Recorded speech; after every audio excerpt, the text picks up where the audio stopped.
Well, in Proverbs today, we're looking at chapter 10 and verse 18. It says, "He who conceals his hatred has lying lips, and whoever spreads slander is a fool."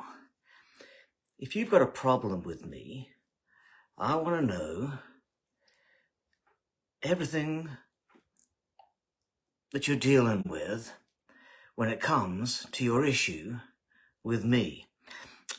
I don't want to find out 2 years from now that you didn't like me or didn't like something that I did, but continued the relationship, flattering me, making me think that everything is all right, concealing your hatred behind lying lips.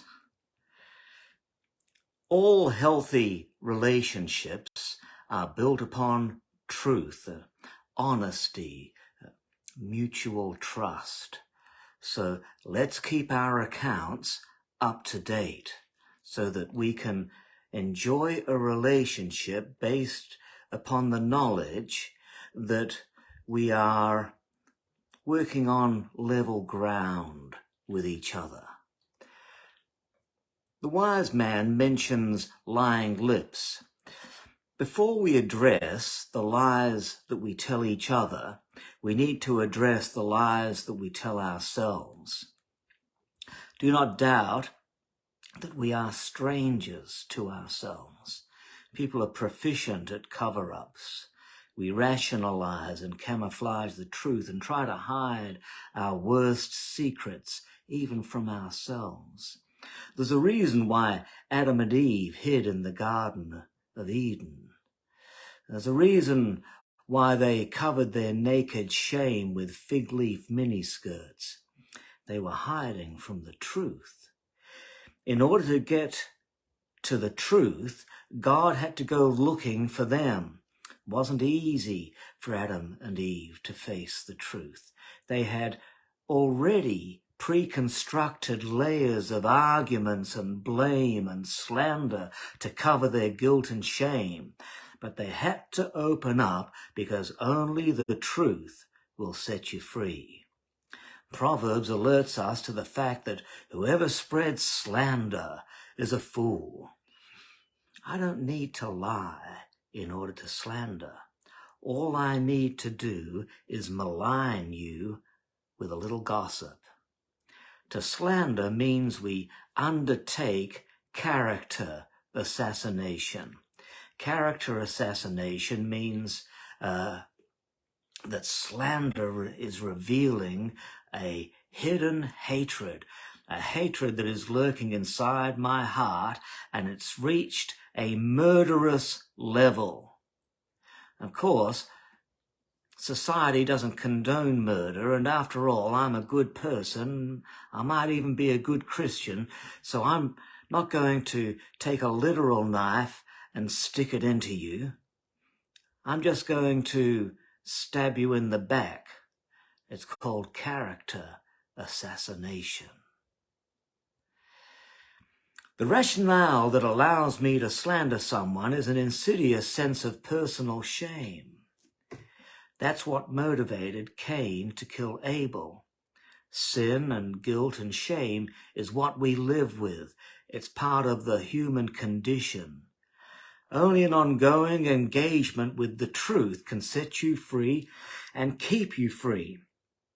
Shame and deceit manifest themselves in our world through resentment. It forms an unholy triad: shame, deceit, resentment. An unholy triad. It's an unholy trinity of the underworld that consumes and despoils everything that is good. Shame is not readily apparent, and deceit, well, it's deceptive. But resentment always makes itself known. You know resentment when you feel that knife in your hand. You know it when you want to shake that person like a dog shakes a rat. You know it when you have those dreams exhibiting unusually violent activity, or when you have secret fantasies of revenge, or you feel the sudden rush of anger over nothing much at all. These are all signs that you need to find help, a confessional of sorts, someone who can help you face the truth, who can journey into that terrifying land with you. Look for the moment when your sense of generosity turns resentful. At such times, be honest with yourself, be honest before God, and be honest with those around you.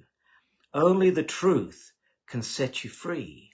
To absolve yourself and justify resentment, or alternatively berating yourself for having hateful feelings or pretending there's no resentment there at all, will invariably set you on another circuit of shame and deceit.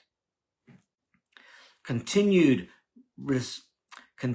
repression of resentment is diabolical. At best, you'll end up lonely, a malcontent nihilist. At worst, you could become a mass murderer. So open your lips. Don't conceal them. Better to tell the truth and risk offending someone than saying everything is okay and swallowing your resentment. If you will be honest, the truth will set you free. And that's the wisdom of Proverbs chapter 10 and verse 18. We'll see you soon for a little more wisdom out of the book of Proverbs.